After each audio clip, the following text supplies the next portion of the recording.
Ladies and gentlemen, hit subscribe to this channel right now. This is just the news article from John Solomon, months after he refused to charge Hillary Clinton during the 2016 election for using a private unauthorized server to transmit classified information. Then FBI Director James Comey's inner circle used personal email accounts to further a plan to make an unauthorized disclosure to journalists. Newly declassified memos reveal. Hit subscribe. The statute of limitations is 2026. They're all going to get, I believe, President Trump, Pam Bondi, Kash Patel will indict Hillary Clinton, James Comey, possibly Bolton.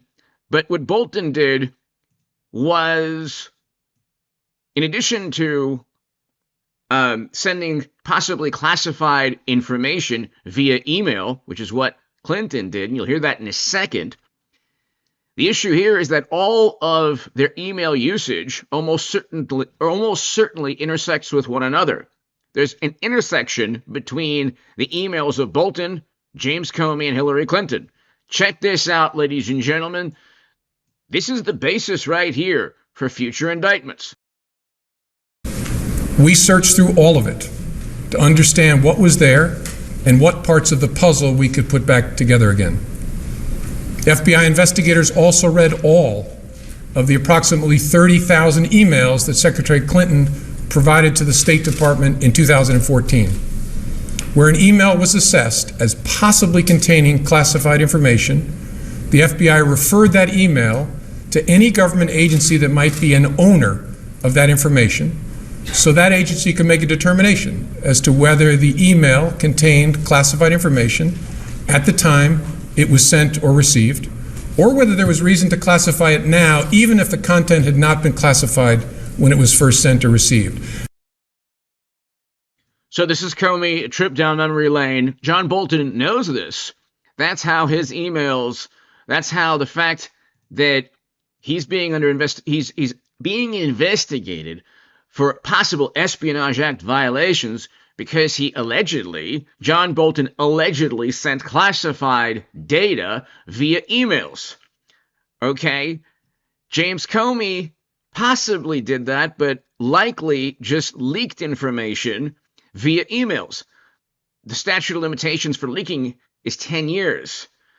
The statute of limitations for conspiracy only starts, or the statute of limitations, there is no statute of limitations because they're still conspiring and hiding information pertaining to how they set up and framed President Trump. Okay, there was never a shred of evidence that Trump had anything to do with Russia, like zero. And anything that Democrats or media point to, the uranium deal was a billion times more of a scandal with closer contacts and suspicious relationships. And of course, they fact-check and snoped the you-know-what out of it.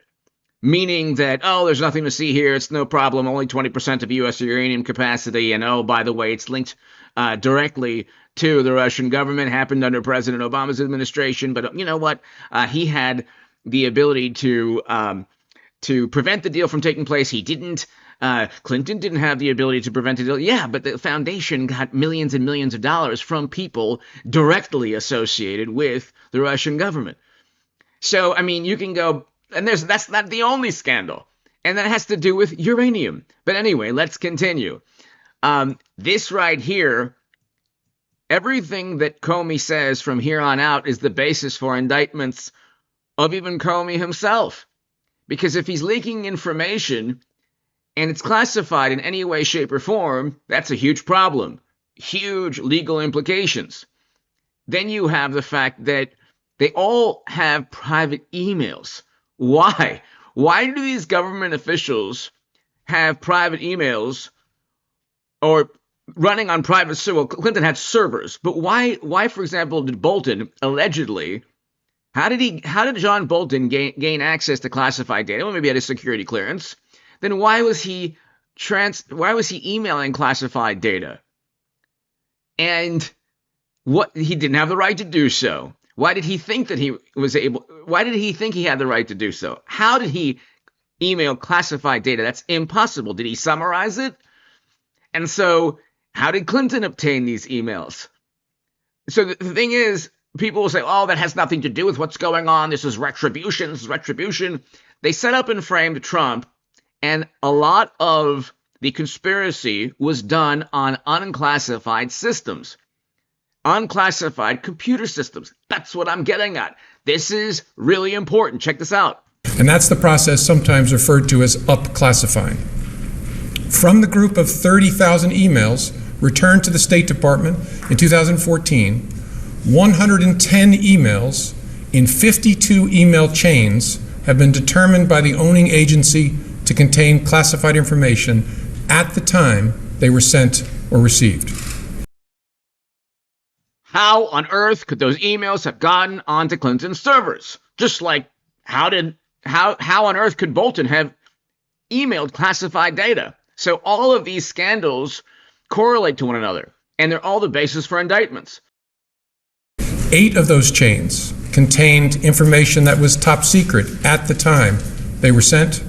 36 of those chains contained secret information at the time.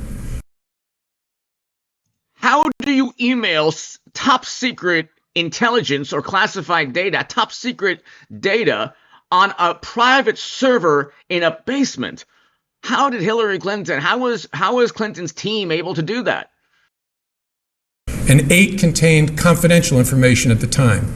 That's the lowest level of classification.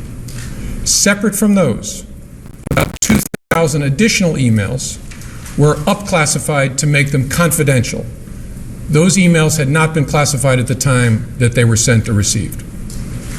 The FBI also discovered several thousand work-related emails that were not among the group of 30,000 emails returned by Secretary Clinton to State in 2014.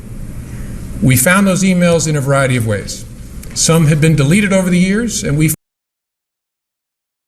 That's called obstruction of justice, but not for Clinton. Let's continue. found traces of them on servers or devices that have been connected to the private email domain.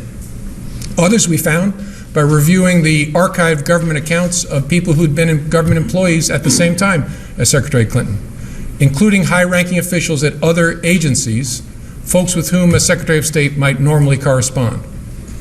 This helped us recover work-related emails that were not among the 30,000 that were produced to State.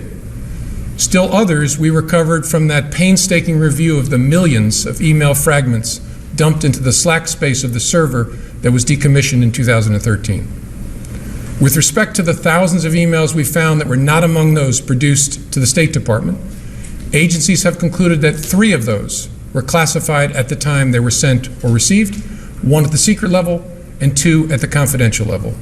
There were no additional top secret emails found. And finally, Oh, well, that's good. No additional top secret emails. none of those we found have since been up-classified. I should add here that we found no evidence that any of the additional work-related emails were intentionally deleted in an effort to conceal them in some way. Our assessment is that, like many email users, Secretary Clinton periodically deleted emails, or emails were purged from her system when devices were changed. Like many email users who happen to be the Secretary of State of the United States of America. Because she was not using a government account or even a commercial account like Gmail, there was no archiving at all of her emails. So it's not surprising that we discovered emails that were not on Secretary Clinton's system in 2014 when she produced those 30,000 some emails to State. It could also be that some of the additional work-related emails that we've recovered were among those deleted as personal by her lawyers when they reviewed and sorted her emails for production in late 2014. The lawyers doing the sorting for Secretary Clinton in 2014 did not individually read the content of all of her emails as we did for those available to us. Instead, they relied on header information, and they used search terms to try to find all work-related emails among the reportedly more than 60,000 that were remaining on. And they could have destroyed classified information. They did essentially destroy government records. These are all crimes. It relates directly to Bolton and to Comey because what Bolton is accused of is sending classified Emails, classified data in emails. That's the issue here. Hit subscribe to this channel right now. This all correlates to one another. This is unbelievable.